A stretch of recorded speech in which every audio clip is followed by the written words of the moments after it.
Corporate megastores are spending millions lobbying DC politicians on one-sided policies that send small businesses tumbling.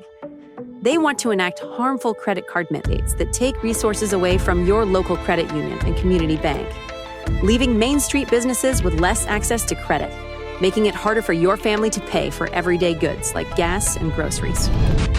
Tell Congress to guard your card and oppose the Durbin-Marshall credit card mandates. Paid for by Electronic Payments Coalition.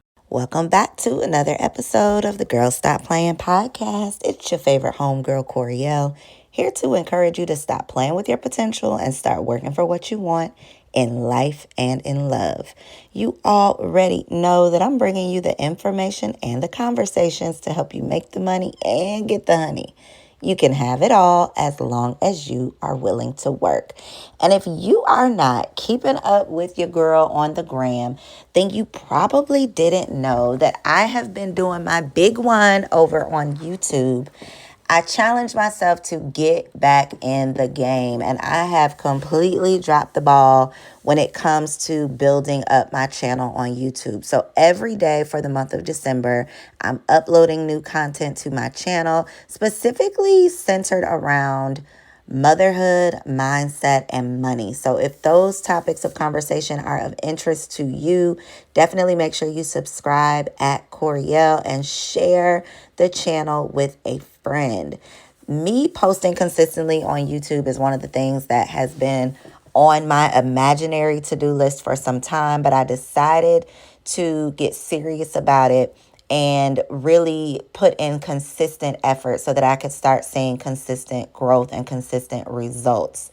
And this is just one of a few small daily tasks or goals that I've given myself, because I realized instead of me thinking that I can wake up and be a totally different person tomorrow, it really takes strategic, actionable steps consistently, like on a daily basis. Small, consistent changes on a daily basis will help get me closer to my goal. So if you're like me and you are not trying to wait until the new year to become a newer version of yourself, then hopefully this episode will be an inspiration for you to start getting serious about what you see for yourself in this next season, in this new season, so that we can make our next move our best move.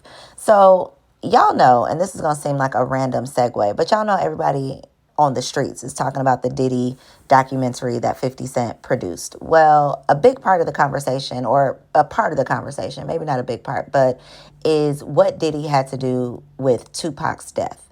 And when I went down this Tupac rabbit hole, I saw this post that said, the impact that Tupac has on us right now in 2025 was all coming from a 5-year career. Like all that, not all that we know of Tupac, but the impact that he made on the music industry and on really just the Black community as a whole was 5 years worth of work. And that just blew my mind to think that we are literally still, he died when I was in 6th grade, okay, in 1996.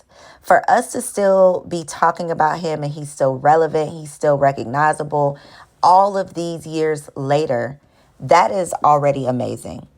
But to think about the fact that his career was only 5 years and he literally passed away when he was 25 years old is just mind-boggling, that he could do so much, produce so much, make such an impact in just 5 years that he literally established a unforgettable legacy. And then I started thinking about my last 5 years, just like focusing in on this number 5. I literally have birthed 3 children in 5 years. Like, that is crazy to think that in 2020, pre-COVID me was kid-free. And just 5 years later, I have 3 children, one of which is obviously about to turn 5 years old. And if I could create 3 lives in 5 years, what could I possibly do for my life in the next 5 years? Like, if I'm just focusing on my life, my dreams, my goals, my impact, my priorities over these next 5 years, What do I want that to look like? So I got out my little Post-it note and I wrote down a couple questions, and I want to share those questions with you. It was a helpful exercise for me. It helped me to put some things in perspective and helped me to really realize where my focus needed to be, how I could keep my attention on my intention, which is this end goal in 5 years. So the first thing that I want you to just think about is, what year will it be 5 years from now? So if you're listening to this in 2025, it's going to be 2030. If you're listening to this in 2026, it's going to be 2031. But just write down the year that it will be 5 years from now. Then write down your age. How old will you be 5 years from now? So I just celebrated my 40th birthday. 5 years from now, I'm going to be celebrating my 45th birthday, which brings me to my next question. As I am celebrating my 45th birthday, what are some things that I DC politicians want to enact harmful credit card mandates that could take away your cash back and rewards points, perks that stretch your budget and make life a little easier. Losing these benefits means less money for your family's everyday essentials like gas and groceries. The perks you rely on could disappear, leaving you with higher costs and fewer options. Tell Congress to guard your card and oppose the Durbin-Marshall credit card mandates. Paid for by Electronic Payments Coalition. want to be thanking God for? What are some things that I want to be celebrating myself for? What are some things that I want to be proud that I've been able to accomplish on my 45th birthday? So whatever age you are 5 years from now, what do you want to be celebrating? What accomplishments do you want to be most proud of on your birthday 5 years from now? Like, you are going to be so grateful. You're going to be thanking God for blessing you, for guiding you, for assisting you in aligning with this, and this. What are those 3 things that you want to be so grateful for? And then we can reverse engineer that thing. You can look at those 5-year goals and start to figure out, if this is what I want to have accomplished 5 years from now, what actions do I need to start taking today? What steps do I need to start putting in place today? What strategies do I need to start implementing to support the version that I see of myself 5 years from now?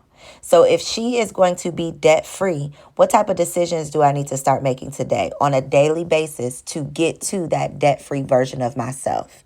If she is going to be a successful business owner 5 years from now, what decisions do I need to start making today that will support me becoming a successful business owner? And you can define success however you want, whether you want to be world renowned, you want to be award winning, you want to have X amount of money in the bank, whatever type of success you want to experience 5 years from now.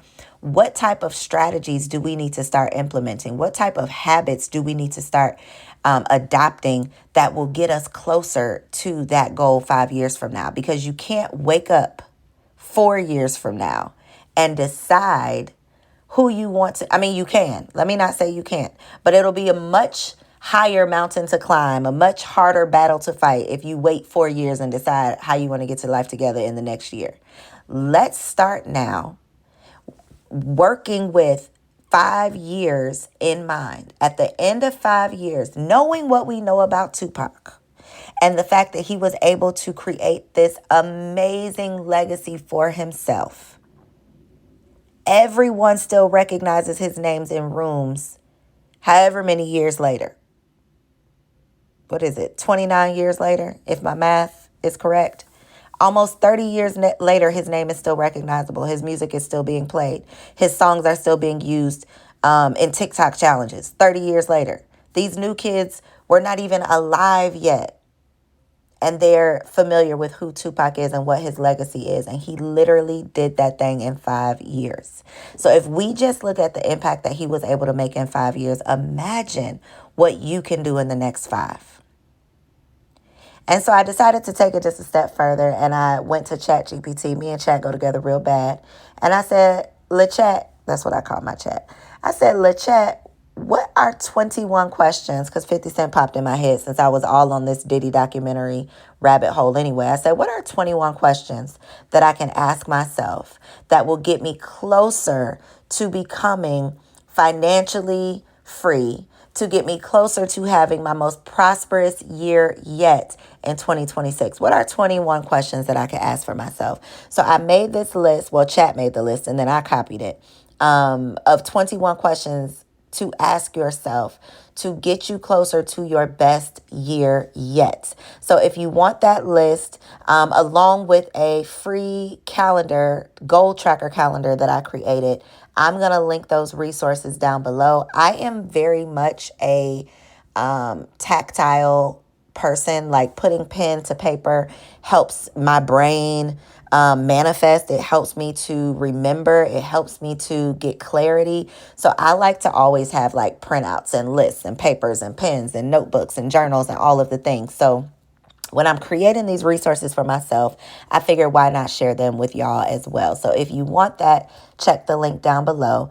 If you are a mama and you're interested in all things mindset, motherhood, and how mama can make some money, make sure you hit subscribe and join me on YouTube. You can also get caught up with all of the content that I have uploaded each day so far this month. And I am building up my LTK. That's another one of my goals for December, is to finally get on the platform. So I did that. I have 20 followers on my LTK now, and I've sold almost $500 worth of stuff. So come holla at your girl. I am uploading all of my favorite things, all of my mommy must-haves. If you are a pregnant mama, a postpartum mama, a geriatric mama like me, then definitely make sure you check out my LTK so that you can get linked in with all of my favorite things. Thank you so much for sticking around to the end of this episode. Share it with a friend, and I will catch you next show. Peace. DC politicians want to enact harmful credit card mandates that could take away your cash back and rewards points. Perks that stretch your budget and make life a little easier. Losing these benefits means less money for your family's everyday essentials like gas and groceries. The perks you rely on could disappear, leaving you with higher costs and fewer options. Tell Congress to guard your card and oppose the Durbin-Marshall credit card mandates. Paid for by Electronic Payments Coalition.